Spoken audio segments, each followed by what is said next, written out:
programang ito ay rated SPG. Striktong patnubay at gabay ng magulang ang kailangan. Maaaring may masiselang tema, lengguwahe, karahasan, sexual, horror o droga na hindi angkop sa mga bata. Ikaw ang aking dahala sa gabing madilim. Ikaw ang Mag-uumpisa na ang kalbaryo ni Moira sa loob ng kulungan ngayong nakaharap niya na si Madam Lotus. Ano ang mangyayari kay Moira? Magandang araw at eto na nga tayo sa ating pinakaabangang tagpo sa Abot Kamay na Pangarap. Welcome to my channel. Please don't forget to like, comment, and click the bell button para lagi kayong updated sa aking mga videos. Samantala, sa unang araw ni Moira sa loob ng kulungan ay nakakuha na siya agad ng katapat na si Mildred, ang kaibigan ni Chang Susan. Nakasama na ni Moira si Mildred noon sa kulungan at dahil nagbabalik si Moira ay may pa-welcome si Mildred sa kanya. Kaya sa unang araw ni Moira sa kulungan, hindi siya nakaligtas at pinatikim siya agad ng bugbog ni Mildred. Kaya sa unang gabi ni Moira sa selda ay umiiyak ito at sinasabi niya na humanda kayo pag ako nakalabas dito ay gaganti ako. Kinabukasan, naabutan ng grupo ni Mildred na natutulog pa si Moira kaya binuhusan nila ito ng tubig para magising. Dahil maiutos sa kanya si Mildred na linisin ang kwarto ni Madam Lotus. Walang nagawa si Moira kundi ang sumunod. Dinala ni Mildred si Moira sa kwarto ni Madam Lotus at pinapasok. Sabi ni Mildred na linisin mo ang buong kwarto ni Madam. Si Madam Lotus ang pinakamataas at makapangyarihan sa loob ng selda. Siya ang kinikilalang reyna at kinakatakutan ng lahat dahil sa mga koneksyon nito at isa siyang mayamang tao. May sarili siyang kwarto sa loob at kumpleto sa gamit. Ipinagtaka ni Moira bakit daw may ganitong kwarto sa loob ng selda. Kaya hindi niya napigilan ang sarili na mapahiga sa kama ni Madam Lotus. Agad sinaway ni Mildred si Moira na may bayad to. May pera lang ang pwedeng matulog dito. Ipinagmalaki naman ni Moira na mayaman siya at kaya niyang bilhin ang buong city jail. Sabi naman ni Mildred na dati, nasubaybayan ko ang mga iskandalo mo sa buhay. Ipinagtaka ni Moira kung bakit alam ni Mildred ang buhay niya. Sabi ni Mildred dahil sa internet at kapag kadikit mo si Madam Lotus. Maya-maya ay umalis na si Mildred, naiwan si Moira sa loob ng kwarto. Nakita niya ang isang libro, binuklat niya ito at nakita niya ang isang bookmark na patalim.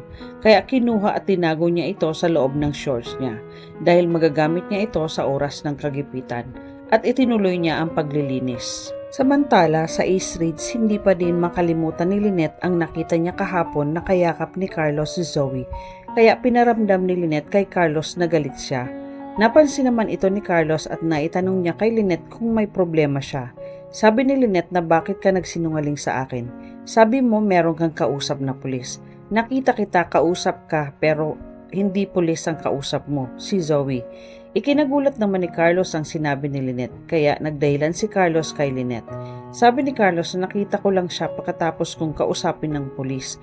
Nagpunta si Zoe para bisitahin niya si Moira pero pinagkaguluhan siya ng press. Kaya pinalabas namin siya ni Annalyn at nakita ko siyang umiiyak kaya nilapitan ko siya para kausapin. Naawa lang ako sa sitwasyon ni Zoe dahil hindi siya makalapit kay Moira. Sabi ni Lynette na bakit hindi mo sinabi sa akin na kausap mo siya. Sabi ni Carlos na hindi naman kasi importante yon. Akala ko wala lang yun sa'yo. Kaya natahimik si Lynette pero hindi pa din siya naniniwala sa mga palusot ni Carlos at malakas ang kutob niya na may tinatago sa kanya si Carlos tungkol kay Zoe. Sabi ni Lynette na sa susunod kailangan magsabi ka sa akin para hindi ako nag-iisip ng hindi maganda. Kaya humingi ng pasensya si Lynette at naunawaan naman ito ni Carlos. Samantala, pagkatapos maglinis ni Moira sa kwarto ni Madam Lotus, ay nag-usap sila ni Mildred sa labas dahil nahihiwagaan si Moira kay Madam Lotus. Nagtanong-tanong si Moira tungkol sa pagkatao ni Madam Lotus. Sabi ni Mildred na high profile si Madam Lotus, lahat dito ay takot sa kanya, kaya mag-iingat ka sa kanya. Kailangan susundin mo siya. Wag na wag mo siyang babanggain si Madam Lotus. Yan ay kung ayaw mong damputin ang bangkay mo na lumulutang sa ilog kasama ng mga bulaklak na lotus dahil kapag binangga mo siya, may paglalagyan ka. Nakikinig lang si Moira sa kwento ni Mildred at napapaisip siya kung sino ba talaga itong tinatawag nilang Madam Lotus. Kailangan niyang makilala ito baka sakaling siya ang makatulong na makatakas siya dito. Sa kabilang banda sa Apex, kausap ni Giselle si Robert. Nag-aalala si Giselle at ayaw niyang makapante dahil kahit nakakulong si Moira dahil nararamdaman niya at malakas ang kutob niya na meron pa ding mga galamay si Moira na naandyan lang sa tabi-tabi na pwedeng tumulong sa kanya para makalabas. Sabi naman ni Robert na parang awa mo na ate, huwag mo nang pagbintangan ng anak ko. Wala naman siyang alam kung tutuusin siya ang dahilan kung bakit namin nahuli si Moira sa Japan. Kaya please tigilan mo na si Zoe sa kakaisip na hindi maganda sa kanya. Sabi ni Giselle na hindi si Zoe ang sinasabi ko, Ubeng. Ang iniisip ko lang, meron pa siyang mga galamay na naandyan lang sa paligid. Hindi natin alam, baka minamanmanan lang tayo. Kilala mo naman si Moira, may mga koneksyon yan at gagawa yan ng paraan.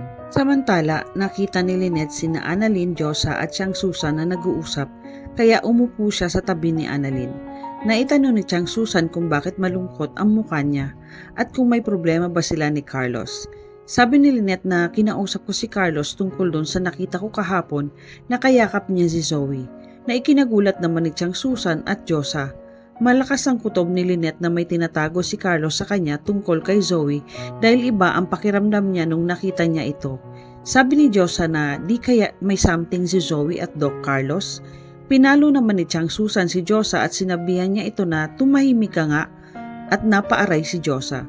Habang si Lynette at Annalyn ay nakikinig lang sa dalawa.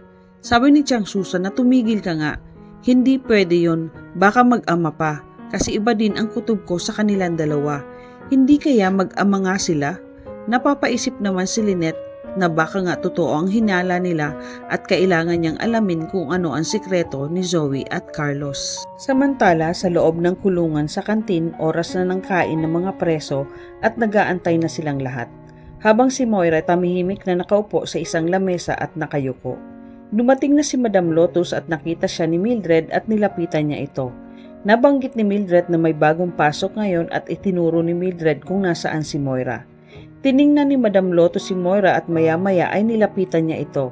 Hinawakan ni Madam Lotus ang likod ni Moira at nakangiting binatisan nito na hello, habang nakayuko si Moira. Ikinagalit ni Moira at sinabihan niya ito na alam mo huwag ngayon. Gutom ako, baka hindi kita matansya, at sinigawan niya ito na tumabi. Ang hindi alam ni Moira na si Madam Lotus na ang kaharap niya, na ikinagulat din ng mga kasamahan nila ang inasta ni Moira sa harap ni Madam Lotus.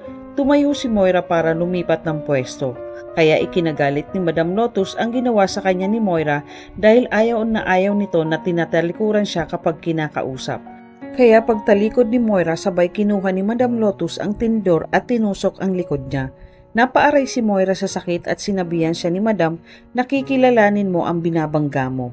Nagulat si Moira dahil wala man lang tumulong sa kanya kahit isa at nakatingin lang ang mga ito sa kanila. Kaya tinanong ni Moira kung sino siya. Humarap ito kay Moira at sinabing, ako lang naman si Madam Lotus, na ikinagulat ni Moira.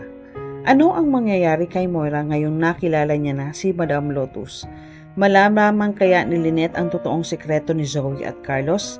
Magiging kakampi kaya ni Moira si Madam Lotus? Yan ang ating pakaabangan dito lang sa Abot Kamay na Pangarap. Huwag bibitaw at huwag kalimutan mag-subscribe. Maraming salamat po and God bless.